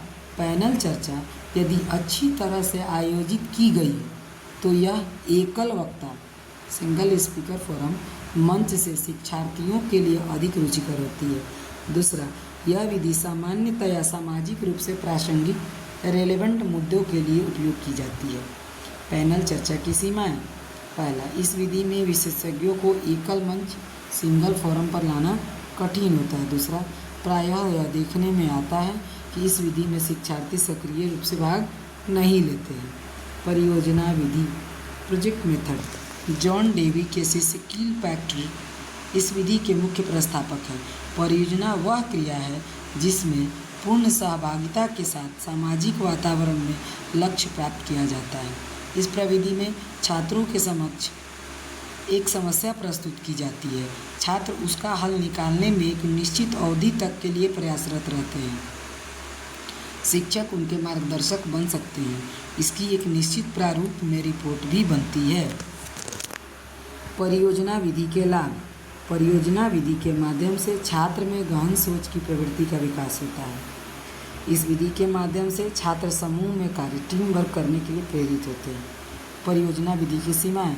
इस विधि में निरंतर जांच की आवश्यकता होती है। दूसरा, इस विधि में कार्य करने के लिए अतिरिक्त संसाधनों की आवश्यकता हो सकती है। व्यष्टि या प्रकरण अध्ययन, केस स्टडी। इसका मुख्य उद्देश्य कक्षा में छात्रों की सहभागिता को उच्च स्तर पर सुनिश्चित करना होता है। यह विधि उन छात्रों के लिए सहायक है जो सीखने के लिए अभी तक केवल पारंपरिक शिक्षण विधियों पर निर्भर रहे हैं। यह उनके सीखने के प्रति दृष्टिकोण में बड़ा परिवर्तन ला सकता है। यह अध्ययन आमतौर पर व्यक्तियों द्वारा एक संगठन के रूप में वास्तविक स्थिति का वर्णन करना, निर्णय लेना, चुनौती का सामना करना इत्यादि हैं।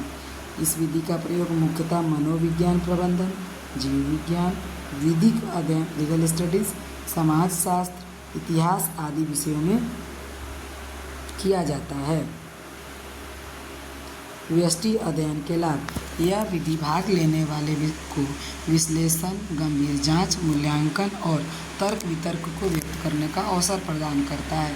दूसरा, यह विधि निर्णय लेने और समस्या को सुलझाने की क्षमता को बढ़ाती है। यह छात्रों की सक्रिय सहभागिता को सुनिश्चित करता है। व्यष्टि अध्ययन की सीमाएं। इस विधि को उपयोग में लाने के लिए प्रशिक्षित शिक्षक बहुत कम हैं। यह अध्ययन सभी विषयों और स्थिति के लिए उपयोगी नहीं है। पात्र अनुभव, अभिनय या अनुकरणीय या भूमिका निर्वाह, रोल प्लेइंग। शिक्षक छात्रों के ज्ञानवर्धन, मानव संबंधी कौशल और उनकी पारस्परिक और व्यक्तिगत समस्याएं हल करने में महत्वपूर्ण भूमिका निभाते हैं। पात्र अभिनय प्रविधि में विषय वस्तु से संबंधित साहित्यिक, ऐतिहासिक, वर्तमान या काल्पनिक घटनाओं का नाटकीय रूपांतर किया जाता है। इससे विद्यार्थी अलग अलग पात्रों की भूमिका अदा करता है। इससे उनको प्रत्यक्ष अनुभव होता है और उनके मानवीय कौशल भी बेहतर होते हैं। पात्र अभिनय के लाभ। यह वास्तविक जीवन की स्थितियों की एक झलक है। यह विधि समूह के प्रत्येक सदस्य की सहभागिता पर बल देती है। इस विधि में तुरंत प्रतिपुष्टि प्राप्त हो जाती है। यह विधि निर्णय, समस्या समाधान संबंधी, वार्ता, कार्यक्षमता संबंधी कौशलों को विकसित करती है। यह विधि सहभागियों के दृष्टिकोण को बदलने में प्रभावपूर्ण होती है। पात्र अभिनय की सीमाएं। पहला, इसके अप्रत्याशित, अनप्रेडिक्टेबल परिणाम भी हो सकते हैं। दूसरा, प्रायः वास्तविक जीवन की परिस्थितियां भूमिका निभाने से अधिक जटिल होती हैं। तीसरा, इस विधि में पर्याप्त मात्रा में संसाधनों की आवश्यकता होती है। व्यक्तिगत शिक्षण प्रणाली। Personalised system of instruction. शिक्षण की व्यक्तिगत प्रणाली को सामग्री का चयन करने के अलावा सभी विषय वस्तुओं के लिए उपयोग किया जा सकता है। यह लिखित सामग्री के माध्यम से अवगत करने के लिए सबसे उपयुक्त है। इस प्रणाली में मूलतः 5 तत्व होते हैं। पहला, सीखने में निपुणता। दूसरा, आत्मगति। तीसरा, लिखित सामग्री पर अधिक बल। चौथा, कुलानुशासन प्रोक्टर। पांचवा, व्याख्यान।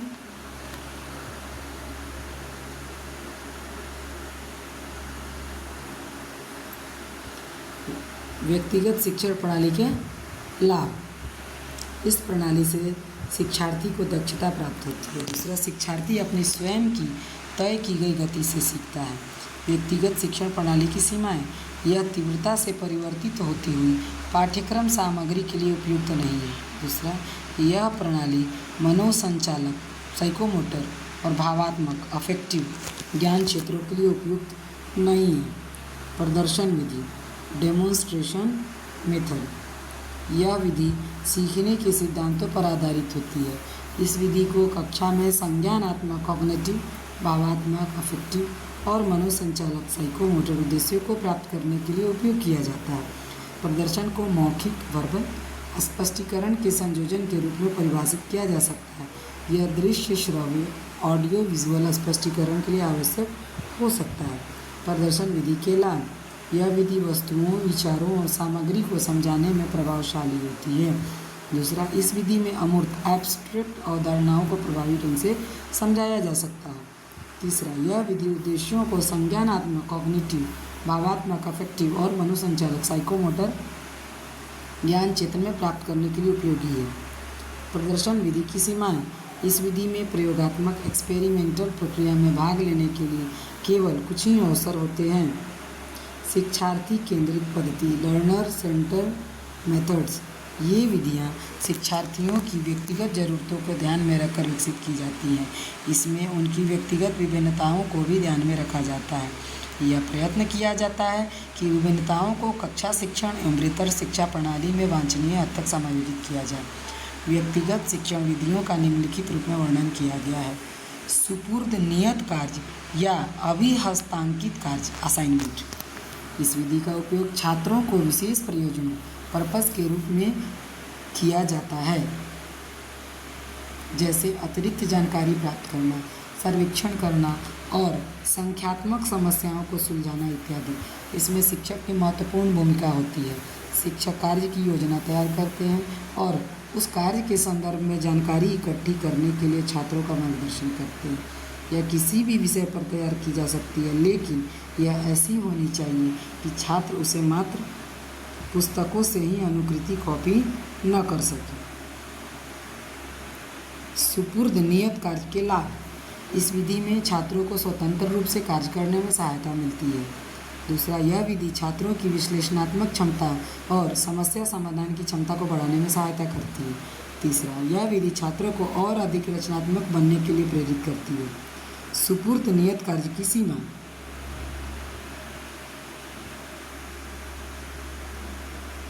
यदि कार्य को सावधानी से आयोजित न किया जाए तो छात्र एक दूसरे की सामग्री की अनुकृति कर सकते हैं। क्रमानिर्देशित निर्देश, प्रोग्राम्ड इंस्ट्रक्शंस। क्रमादेशित निर्देश शिक्षण की उच्च संरचित प्रणाली के लिए एक सामान्य शब्द है जो आत्मगति, सेल्फ पेस के तार्किक क्रम, लॉजिकल स्टेप्स पर आधारित होता है। इसमें शिक्षार्थी प्रत्येक चरण के बाद तुरंत प्रतिपुष्टि, फीडबैक प्राप्त कर सकते हैं।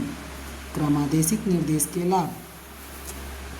नियमित रूप से प्रतिपुष्टि, यह शिक्षार्थी की सक्रिय सहभागिता को सुनिश्चित करता है और यह किसी भी विषय के लिए उपयोग किया जा सकता है। क्रमादेशित निर्देश की सीमा। इसमें कुछ समय बाद शिक्षार्थी की प्रेरणा कम हो सकती है।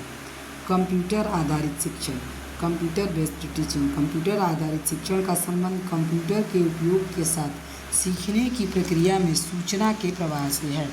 कंप्यूटर में किसी पुस्तक या वीडियो टेप की तुलना में अधिक शीघ्रता से और सही जानकारी प्रदान करने एवं छात्रों की आवश्यकता अनुसार प्रतिपुष्टि देने की क्षमता होती है। क्रमादेशित निर्देश के लाभ। इसमें अन्य विधि की तुलना में अधिक लचीलापन और बेहतर नियंत्रण होता है।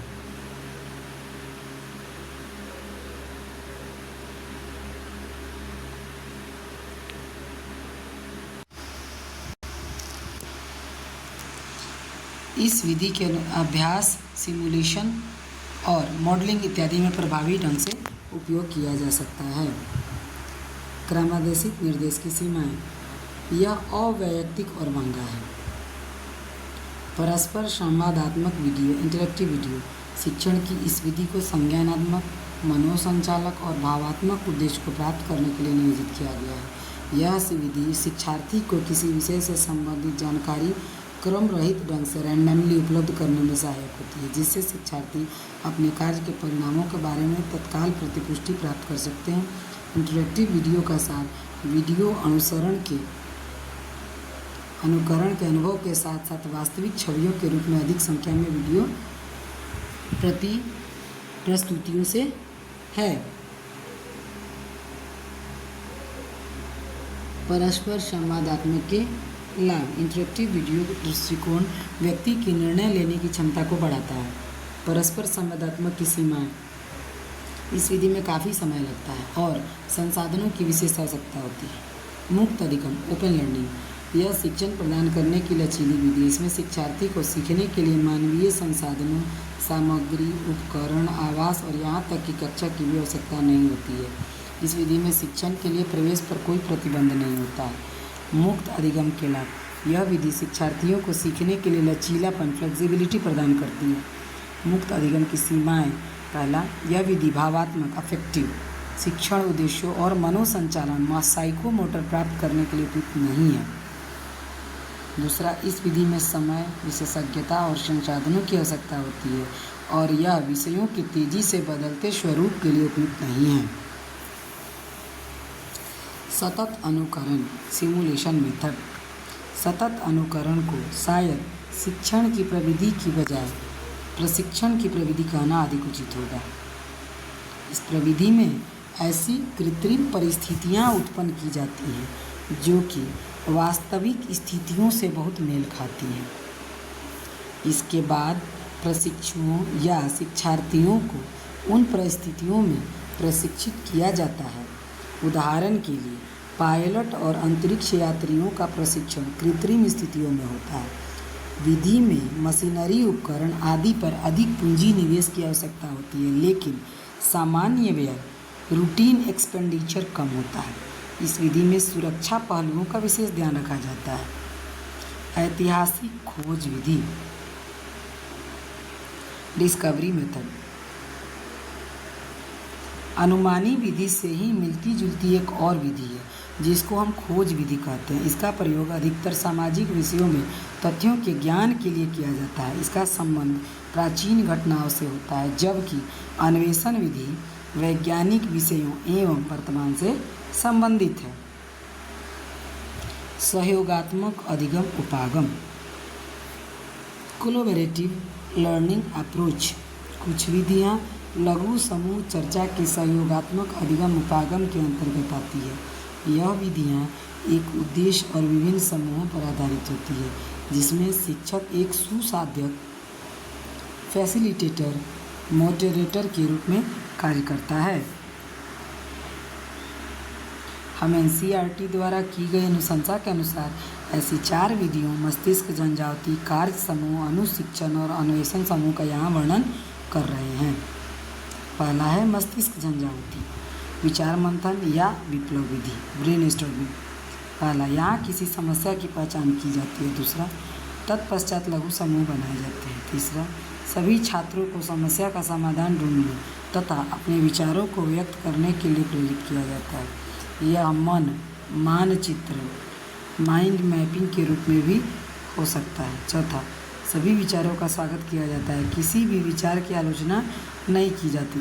तथापि कुछ विचारों को रूपांतरित किया जा सकता है। इसमें विचार उत्पन्न करना, सृजनात्मकता आदि कौशल विकसित होते हैं। उपरोक्त विशेषताओं के तत्पश्चात भी इस विधि में विषय के अध्ययन का व्यवस्थित ढंग नहीं है। विचार मंथन की मुख्य पहचान सहजता, स्पॉन्टेनिटी से होती है। छात्रों द्वारा व्यक्त किए गए विचारों की मात्रा उन विचारों की गुणवत्ता से अधिक मूल्यवान होती है। इसका प्रयोजन छात्रों की भागीदारी को सुनिश्चित करना होता है। यह विधि उन लोगों के लिए संभव नहीं जो भाग लेने के अनिच्छुक होते हैं। दूसरा है कार्य समूह, टास्क ग्रुप। यहाँ शिक्षक द्वारा किसी कार्य की पहचान की जाती है। इसमें लघु समूह बनाए जाते हैं।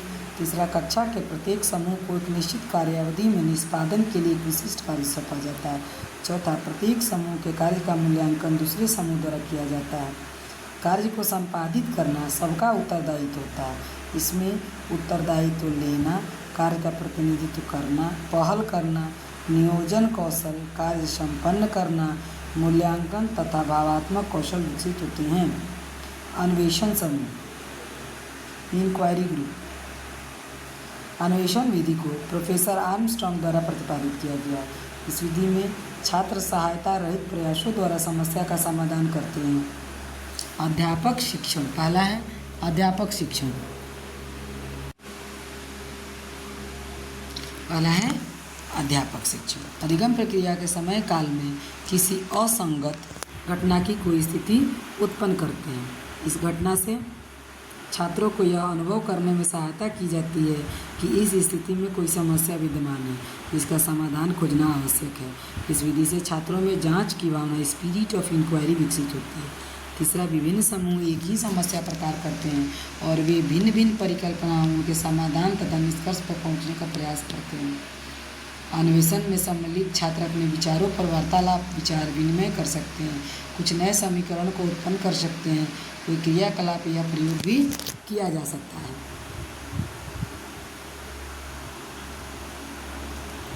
यह विधि शिक्षार्थी केंद्रित विधि है।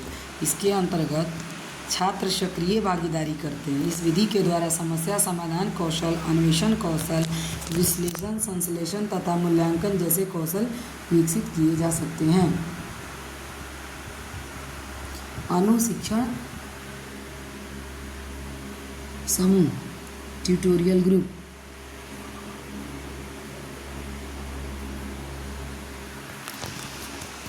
पहला, यहाँ शिक्षक विद्यार्थियों को योग्यता अनुसार समूह बनाने में सहायता करते हैं। दूसरा, शिक्षक द्वारा किसी संकल्पना की पहचान की जाती है।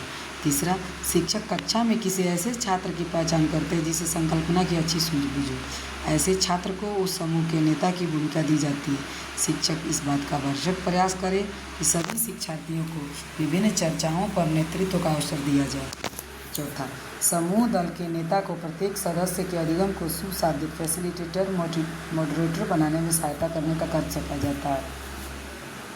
पांचवा, समूह का नेता सदस्यों से प्रश्न पूछता है तथा उन्हें अपनी अधिगम कठिनाइयों की चर्चा करने के लिए प्रोत्साहित करता है। अनुशिक्षण मुख्य रूप से निम्न रूपों में हो सकता है। पहला है निरीक्षण युक्त अनुशिक्षण, इंस्पेक्शन ट्यूटोरियल्स। शिक्षार्थी शिक्षक के साथ व्यक्तिगत रूप से विचार विमर्श करता है। दूसरा, सामूहिक अनुशिक्षण, ग्रुप ट्यूटोरियल्स। साधारण स्तर के छात्रों को विशिष्ट शिक्षण दिया जाता है। तीसरा, प्रयोगात्मक अनुशिक्षण। ये मुख्यतया शारीरिक कौशल, प्रयोगात्मक कार्य आदि से संबंधित होते हैं। यह विद्यार्थियों का ध्यान केंद्रित करने में उपयोगी होता है। यहाँ विद्यार्थी अधिक विचारों को उत्पन्न करने की स्थिति में होते हैं तथा शिक्षण अधिगम प्रक्रिया पर अधिक नियंत्रण स्थापित किया जा सकता है। यह विधि शिक्षण के उद्देश्य से मार्गदर्शन करना, संख्यात्मक और व्यक्तिगत समस्याओं को सुलझाना जैसे कौशल विकसित करने में सहायता करती है। यह विधि मानवीय तौर पर विभिन्न समस्याओं को पाटने का काम भी करती है। इस विधि में शिक्षण की उपयुक्त गति का पता लगाना कठिन कार्य है। फ्लिप्ड क्लासरूम, यह एक प्रकार की मिश्रित शिक्षा है जहाँ पर छात्रों को अपने घर पर सामग्री से परिचित कराया जाता है और शिक्षण संस्थान में इसके माध्यम से इस प्रकार करने का अभ्यास किया जाता है। एक सामान्य फ्लिप्ड क्लासरूम परिदृश्य में छात्र घर पर पहले से रिकॉर्ड किए गए वीडियो को देख सकते हैं, फिर प्रश्नों और कम से कम कुछ पृष्ठभूमि ज्ञान से लैस होमवर्क करने के लिए शिक्षण संस्थान आ सकते हैं। यह शिक्षा संस्थान में नई सामग्री शुरू करने, फिर घर पर स्वतंत्र रूप से छात्रों द्वारा पूरा करने के लिए होमवर्क और परियोजनाओं पर कार्य करने की सामान्य प्रथा के विपरीत है।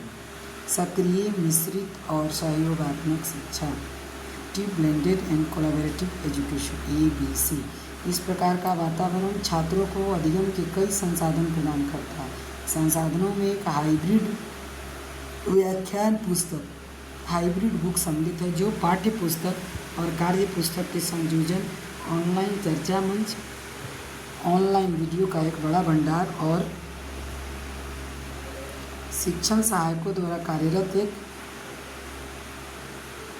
ट्यूटोरियल रूम आदि के रूप में देखा जा सकता है। इसकी उपयोगिता छात्रों पर निर्भर करती है। छात्रों ने मिश्रित संरचना को इसलिए महत्व दिया क्योंकि इसने उन्हें सीखने के संसाधनों के लिए तत्काल और अतुल्यकालिक दोनों पहुंच प्रदान की। छात्र संसाधनों का उपयोग होमवर्क की समस्याओं को हल करने, परीक्षा के लिए अध्ययन करने और पाठ्यक्रम में अपने वैचारिक समझ में सुधार करने में सहायता करने के लिए करते हैं। अकादमिक बैंक ऑफ क्रेडिट, यह 5 तथ्यों समय, स्थान, मूड, गति और भाषा की क्षमता का समाविष्ट है। ABC को शिक्षा का नया दृष्टिकोण माना जाता है। इसके अलावा हमें लचीलापन, गुणवत्ता, रुचियाँ, छात्र केंद्रितता, अपने स्वयं के पाठ्यक्रम तैयार करना, अध्ययन का वास्तविक विश्व और पूर्ण तैयारी पर परीक्षा देना आदि विषयों का ध्यान रखना पड़ता है। इसके बाद इस विषय से संबंधित, इस टॉपिक से संबंधित कुछ स्टॉप ओवर, कुछ क्वेश्चंस। निम्नलिखित में से किसको संवादी शिक्षण का सिद्धांत कहा जाना चाहिए? इसका उत्तर होगा डी। पहला का उत्तर है डी। डी में है उपरोक्त सभी, यानी सामूहिक को, पारस्परिक को, सहायक या समर्थक को, संचयी को और उद्देश्यपूर्ण को, ये सारे होंगे संवादी शिक्षण। दूसरा, नीचे 2 कॉलम दिए गए हैं। कॉलम ए शिक्षण की विधियों को सूचीबद्ध करता है, कॉलम बी विधि के फोकस को सूचीबद्ध करता है। कॉलम ए के साथ बी का मिलान करना है। कॉलम ए के साथ बी का मिलान करने पर हल डी आएगा। डी में है ए का 3, ए में है व्याख्यान विधि 3 होगा ज्ञान की बड़ी मात्रा। ज्ञान की बड़ी मात्रा को व्याख्यान के द्वारा बताया जाता है। बी का 2 प्रदर्शन विधि अनुभव आधारित अधिगम होता है, जो हम पढ़े रहते हैं, जो हम जानते हैं, उसी को हम प्रदर्शन के माध्यम से दिखा सकते हैं।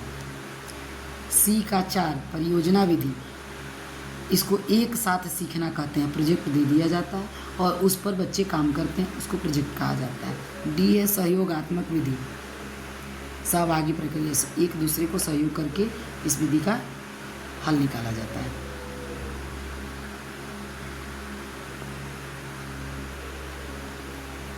इसके बाद एक कॉन्सेप्ट बॉक्स दिया गया है। कॉन्सेप्ट बॉक्स में डिफरेंशिएटेड इंस्ट्रक्शन है, विभेदित अनुदेश के बारे में चर्चा की गई है। विभेदित अनुदेश शिक्षण की गतिशील एवं सक्रिय विधि है। इस विधि में शिक्षक सिखाने के लिए विभिन्न योजनाओं और तरीकों का उपयोग करते हैं। यह विधि बड़े समूह, लघु समूह और व्यक्तिगत अनुदेशों का संयोजन कॉम्बिनेशन है। इसमें गुणात्मक पहलुओं की अपेक्षा मात्रात्मक पहलुओं को अधिक महत्व दिया जाता है। यह विभिन्न बुद्धिमत्ताओं को समायोजित करने के लिए कई दृष्टिकोणों का उपयोग करता है। यह विधि छात्र केंद्रित होती है, अर्थात इसमें शिक्षण का पाठ्यक्रम प्रासंगिक, रोचक और सक्रिय होता है। यह शिक्षण का एक संगठित और सुनियोजित तरीका है। मिश्रित या अधिगम ब्लेंडेड लर्निंग, इस शब्द का उद्गम संयुक्त राज्य अमेरिका में हुआ। इसकी कोई एकल शुद्ध परिभाषा नहीं है। मिश्रित अधिगम ऑनलाइन शिक्षण को प्रत्यक्ष, परंपरागत, आमने सामने के शिक्षण से जोड़ता है। यह विभिन्न दृष्टिकोणों को शिक्षा शास्त्र या शिक्षण के संयोजन के रूप में भी परिभाषित करता है। उदाहरण के लिए स्वयं पुस्तक, सहयोगी या जांच पर आधारित अध्ययन मिश्रित अधिगम का मुख्य लक्ष्य है। वितरण के तौर तरीकों के संयोजन के अनुभव द्वारा कुशल और प्रभावी शिक्षा प्रदान करना इसका लक्ष्य है। इसके बाद शिक्षण सहायक सामग्री, इसका बहुत मुख्य रोल है अध्ययन और अध्यापन में। टीचिंग एड्स, इसको हम नेक्स्ट वीडियो में, अगला जो वीडियो बनाएंगे उसमें हम इसको पढ़ेंगे। यह KVS मदान की किताब है। अभी तक हमने यहाँ तक अध्ययन किया और KVS मदान सर के द्वारा इसको अच्छा से व्याख्या किया गया है। तो जिन बच्चों के पास पैसा का अभाव है, नया किताब खरीदने में सक्षम नहीं है, वह इसको पढ़कर घर बैठे तैयारी कर सकते हैं और दिसंबर 2026 के परीक्षा में उत्तीर्ण कर सकते हैं। यह एक नई संस्करण है, 2026 की संस्करण है। ठीक, धन्यवाद। अगले वीडियो में मिलते हैं इसी के साथ।